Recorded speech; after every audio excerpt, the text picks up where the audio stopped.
So Bayer Leverkusen, the new Bundesliga champions, now focusing their attentions on remaining unbeaten, and also the other two competitions they are still in, the Pokal and also the Europa League as well. The Xabi Alonso effect, it stands at 44 games now, not a single loss in any competition all season. You can see just how standout it has been in terms of the goals scored as well. 38 wins too. Where are you putting them when it comes to favourites for this tournament then, Gab? I mean, I think I find it really hard to look past Bayer Leverkusen. They were woeful in the first half tonight. I mean, seriously, halftime couldn't come soon enough. He made some changes, sent on Victor Boniface, sent on Jeremy Frimpong, and and then they held possession. And obviously, they just had a job to do on this evening because of the first leg. But certainly, they're right up there.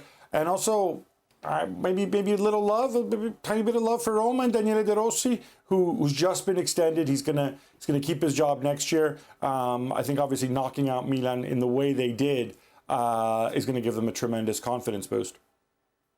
Brilliant stuff from Leverkusen. Shaq, we were even looking at it knowing that past that 85th minute, something's going to come from them. Yeah, listen, and I think this speaks a whole lot more than just a draw against West Ham, who are sitting, 8th in the Premier League table. This is about their first game after winning the Bundesliga title. So maybe they were a little bit hungover in that first half. I mean, looking at this one, as much as you've got 2-goal buffer from the first leg, I just thought if ever Leverkusen are going to lose their unbeaten tag, it's going to be today, because of that Bundesliga win and what it meant to the team emotionally, and how do you come down off of that, travelling away to West Ham, who were desperately poor in the first leg, it has to be said. But still, we know who Leverkusen are. We've spoken about it oftentimes jokingly in that, never mind, we switch on in the 80th minute. And that's exactly what happened. And as much as Leverkusen have continued to show who they are, and to Gab's point, maybe weren't that great in the first half, I think the fact that they improved in the manner that they did, the fact that, again, they get to within minutes of the final whistle and never looked overly panicked. They always seem to have this confidence in themselves.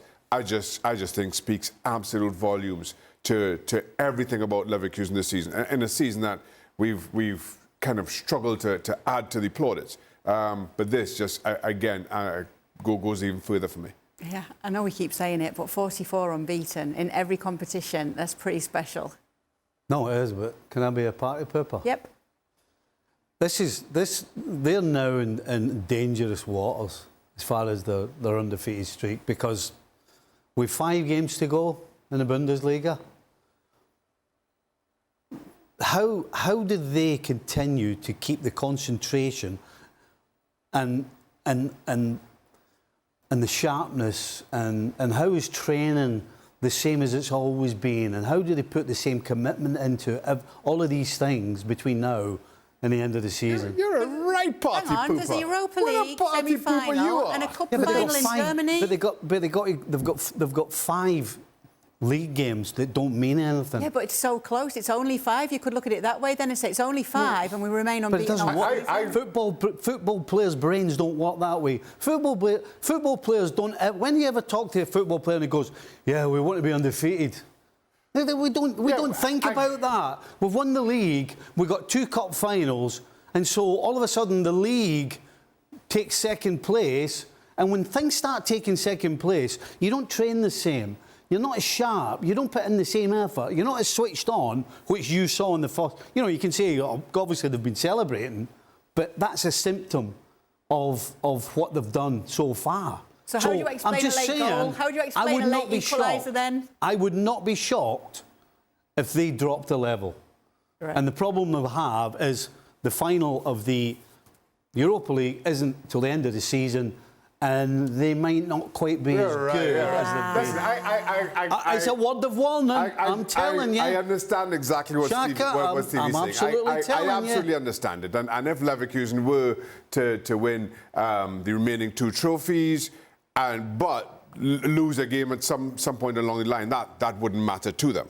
That's not what players is their focus. But I just think, as we've kind of just seen this season and this story unfold, it just, and again, given who the club are, Leverkusen, who we know their nickname and we know they've never won a Bundesliga title before. We aren't talking about a Real Madrid or a Barcelona doing this. We're talking about a team who's never lifted significant silverware, with a head coach who kind of epitomized everything that great footballers are about. And I just feel the story and the romance of it is great for us. It's great it's great for neutrals. I could argue the opposite way around. For players, you know, as long as you win the title, that's the cake. Undefeated is icing. Why is Stevie such a negative Nelly, Gab? I mean in general or just today? You mean in life? Been there. Happened to us. I'll just limit my analysis. I will limit my analysis to this one subject. And, you know, and incidentally, I don't remember when you were winning league titles with Liverpool, I don't remember you winning the title and then losing every single game the rest of the day, the rest of the season. Can I stop you there? Why do you think we lost? Yeah? Why do you think we lost the FA Cup final in 1988? No, I'm not saying... We lost the 1988 Cup final against Wimbledon of all teams because we had won the league 3 weeks before we came. And by the end of the 3 weeks, we had lost our legs, we had lost our sharpness. We didn't have it in us to break them down because of that. That's why I'm talking the way I'm talking about Leverkusen. Because I've been in the position that Leverkusen are in. And we lost it. But Stevie, it's 2 more games, and then they have a Europa League semi-final coming up, right, against Roma. That's not a bad situation to be in if you want to try and get more stimulus, more motivation. I think what we've seen and what we saw a little bit against West Ham, he mixed it up a little bit. Some of the players that haven't played so much. You know, what people often forget is, you know, this is a team where center forward, you have Schick, you have Boniface, you've got Borja Iglesias, and in midfield, there's Xhaka, but there's also Andrich, there's Palacios at the back as well. They've got 4 or 5 options. So I think what you're going to see is some level of rotation, some players who might be more motivated. And in terms of beating the record, it's a couple of Bundesliga games, then you've got the semifinals, 1 Bundesliga game in between. If you can navigate that without losing, then you've set your record.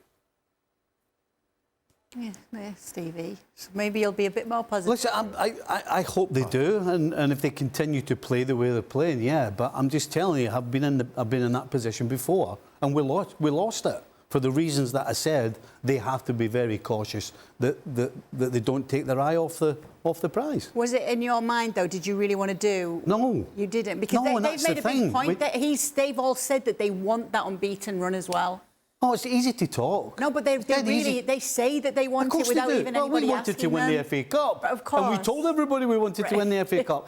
And it's subconscious. You know, we didn't, not until afterwards, and you sit and you're sitting down the beach after the season's over, and you start thinking about it, and you go, why, how could we lose? How come we didn't have the legs? How come we didn't have the sharpness? And then eventually you figure it out. Subconsciously, you're not doing what you're normally doing. You're not putting that extra yard in here and extra yard there, and you're not as sharp, and you're not. There's so many little things that take away what got you to where you were. I'm just a word of caution. I'm not saying that's what they're going to do, but I've seen it before, and they need to be careful. I think he's just annoyed that Xavi's not going to Liverpool. Nelly, negative Nelly. You'd like to see if Bayer Leverkusen are going to lose this weekend, and make sure to catch the Bundesliga coverage. Some chips. They'll be taking on Borussia Dortmund. I tell you what, though, Borussia Dortmund would love to bring that unbeaten run to an end. They also need to get top 4 football.